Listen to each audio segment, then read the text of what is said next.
माफ नहीं करूंगा, हरगिज माफ नहीं करूंगा। और मैं अच्छी तरह जानता था कि शादी 102।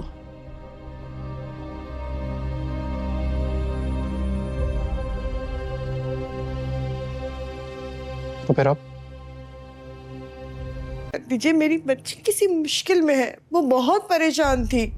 अगर परेशान है तो अपने फैसलों की वजह से, वरना मैं। लेकिन नहीं, भरोसा तोड़ा है उसने, ठेस पहुंचाई मेरी शफकत को।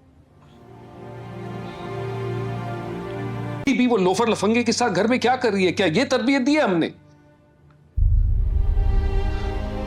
देखो, तेरी एक ख्वाहिश है बेटा, बस मैं चाहती हूँ कि मरने से पहले एक दफा कामयार को, इस घर के सब लोगों को हंसता हुआ इकट्ठे बैठा हुआ देख लूं, जैसे हर घर में होता है। इस घर की हालत ठीक कर सकता है ना तो सिर्फ तुम हो। मेरी कल रात वो गेस्ट रूम में सोया है। आयरा ने उसे कमरे में अंदर आने नहीं दिया। feel really sorry for you। पर आपको लगता है शादी चलेगी?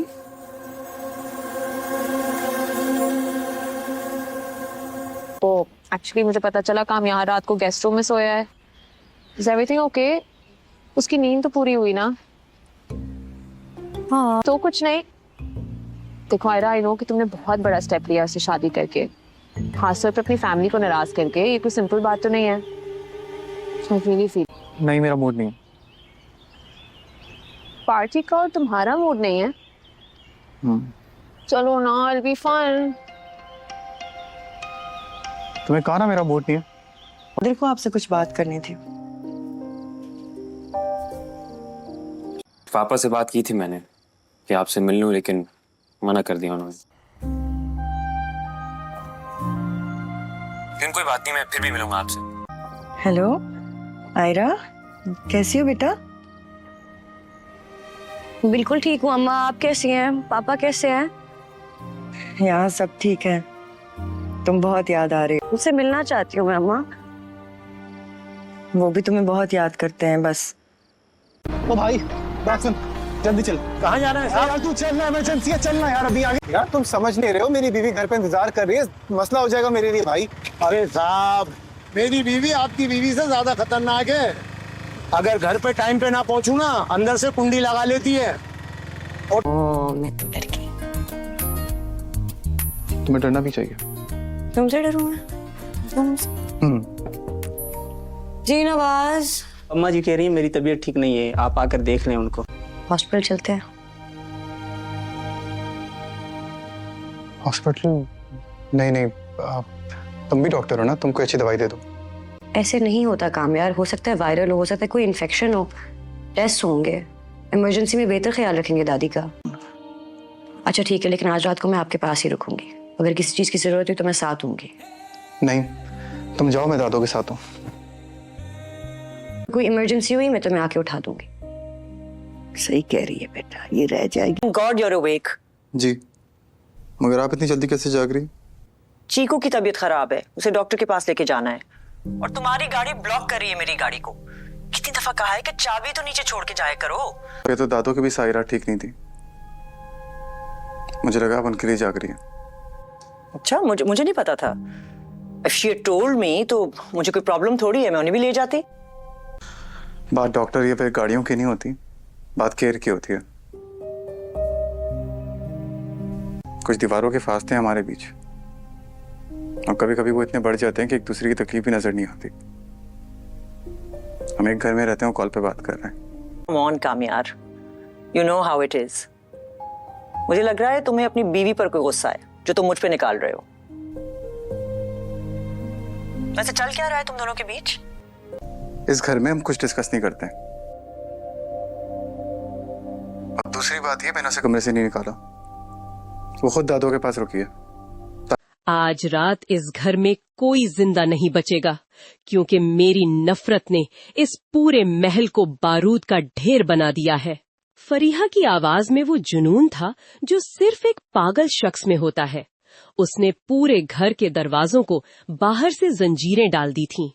कामयार, जो नशावर दवा की वजह से आधे होश में था, उसने उठने की कोशिश की, लेकिन उसके जिस्म ने साथ नहीं दिया।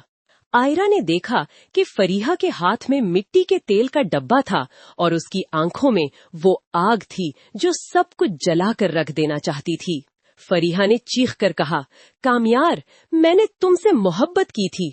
मैंने तुम्हारे लिए अपने बाप को छोड़ा, अपनी इज्जत छोड़ दी, लेकिन तुमने इस मामूली लड़की आयरा के लिए मुझे रद्द कर दिया। आज अगर तुम मेरे नहीं हो सकते तो तुम किसी के भी नहीं हो सकोगे। उसने मिट्टी का तेल पूरे कारपेट पर छिड़कना शुरू कर दिया। सुहेल साहब और नफीसा बेगम अपने कमरे में बंद थे और उन्हें समझ नहीं आ रहा था कि बाहर क्या हो रहा है। दादी माँ नमाज के मुसल्ले पर बैठी सिर्फ खुदा से दुआ कर रही थीं, क्योंकि उन्हें धुएं की बू आने लगी थी। आयरा ने हिम्मत की और फरीहा की तरफ दौड़ी। फरीहा, रुक जाओ, तुम ये गुनाह मत करो। कामयार तुम्हारा दुश्मन नहीं है, उसने सिर्फ वो किया जो उसका दिल चाहता था। मदर फरीहा ने आयरा को धक्का दे दिया और माचिस की तीली जला दी। एक पल में लिविंग रूम आग की लपटों में घिर गया। धुआं इतना घना था कि सांस लेना मुश्किल हो रहा था। कामयार ने अपनी पूरी तवानाई इकट्ठी की और आयरा की तरफ लपका। आयरा, यहाँ से निकलो, खिड़की की तरफ जाओ। कामयार की आवाज में मौत का खौफ नहीं था, बल्कि आयरा को खोने का डर था। आग की लपटें अब ऊपर की मंजिल तक पहुंच रही थीं। नफीसा बेगम ने जब बाहर निकलने की कोशिश की तो उन्हें एहसास हुआ कि दरवाजा बाहर से बंद है। सुहेल, बचाओ हमें! उनकी चीखें आग के शोर में दब गईं। कामयार ने एक भारी मेज उठाई और उसे दरवाजे पर मारा। उसने अपनी हथेलियों को जला लिया, लेकिन दरवाजा नहीं खुला। इधर बाहर डॉक्टर इरफान और सिपाही पहुंच चुके थे, लेकिन आग इतनी भयानक थी कि कोई अंदर दाखिल होने की हिम्मत नहीं कर रहा था। फरीहा आग के दरमियान खड़ी हंस रही थी और अपनी ही साजिश का शिकार हो रही थी। उसके कपड़ों ने आग पकड़ ली थी, लेकिन उसे दर्द का एहसास नहीं था। कामयार ने आयरा को पकड़ा और उसे गेस्ट रूम की खिड़की से बाहर फेंकने की कोशिश की। नहीं कामयार, मैं तुम्हारे बगैर नहीं जाऊंगी। आयरा रो रही थी, लेकिन कामयार ने उसकी एक न सुनी। तुमने कहा था ना कि मैं बदल गया हूँ। आज मुझे ये साबित करने दो कि मेरी मोहब्बत तुम्हारी मौत से बड़ी है। उसने आयरा को बाहर धक्का दिया, जहाँ नीचे लोगों ने उसे संभाल लिया। क्या कामयार इस आग से जिंदा निकल पाएगा? क्या फरीहा का नफसियाती पागलपन उसे मौत के घाट उतार देगा? पूरा घर जलकर राख हो चुका था, लेकिन क्या जज्बात की ये राख नए रिश्तों को जन्म देगी? डॉक्टर इरफान ने जब अपनी बेटी को जिंदा देखा तो उनकी आंखों में आंसू आए, लेकिन जब उन्होंने जलते हुए घर को देखा जहां कामयार अभी भी अंदर था, तो उनका दिल पिघल गया। ये एपिसोड सिर्फ एक ड्रामा नहीं, बल्कि इंसानी जज्बात की इंतहा है।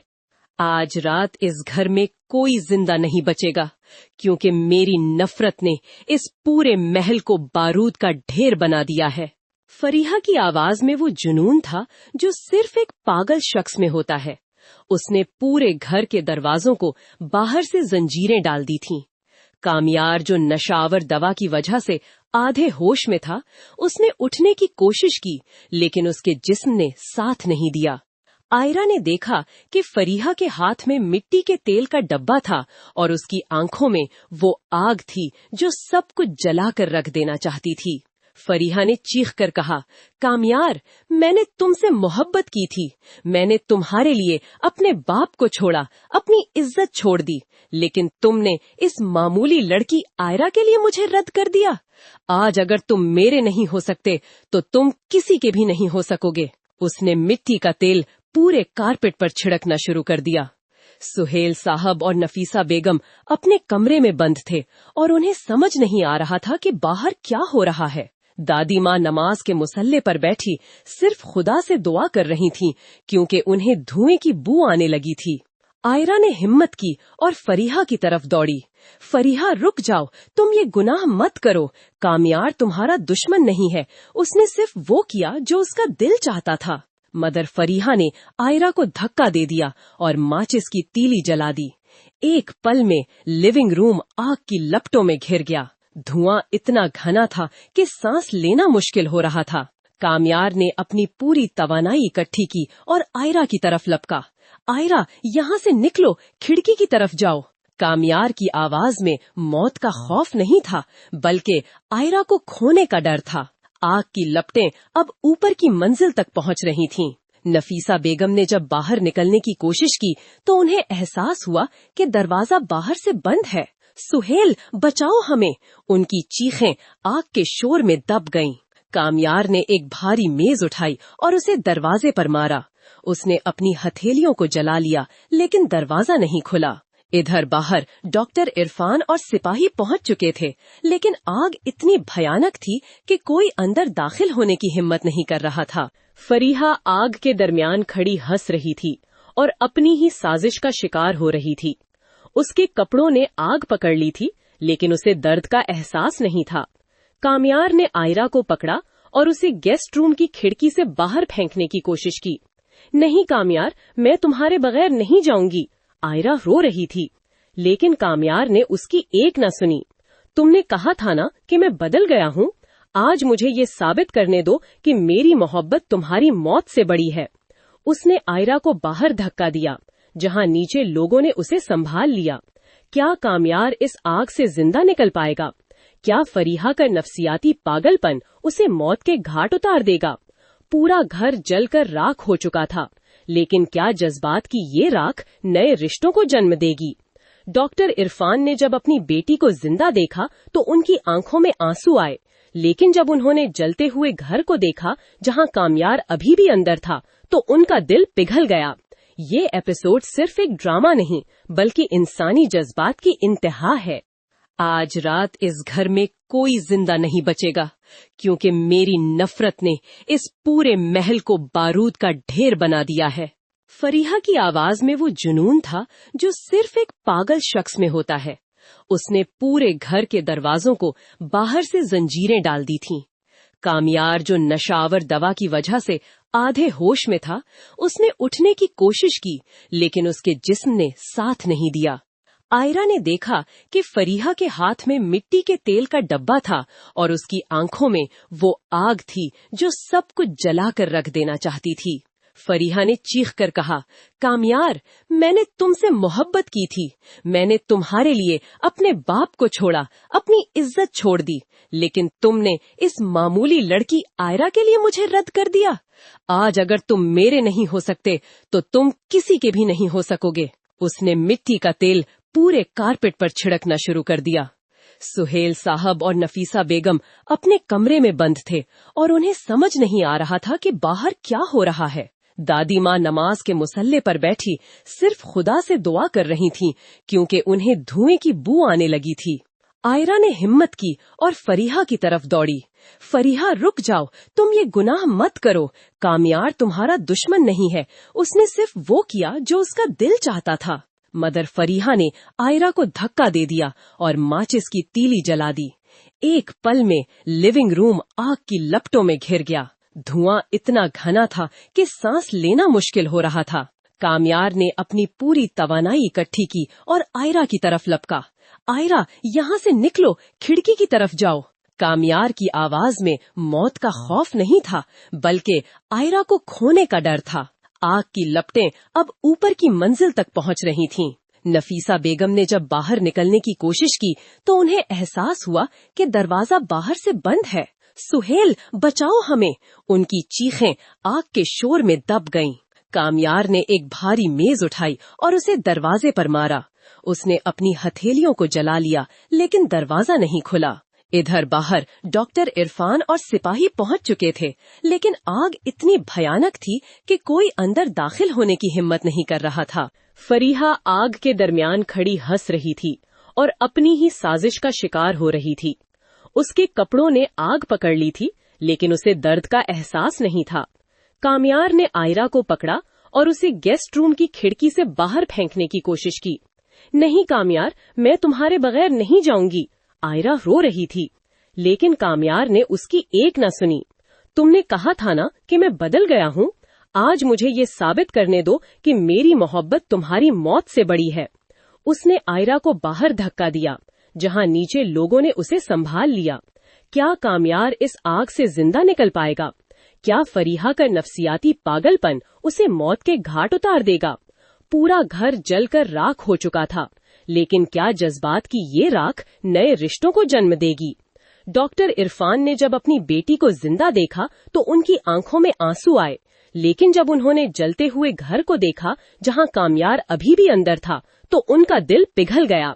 ये एपिसोड सिर्फ एक ड्रामा नहीं, बल्कि इंसानी जज्बात की इंतहा है।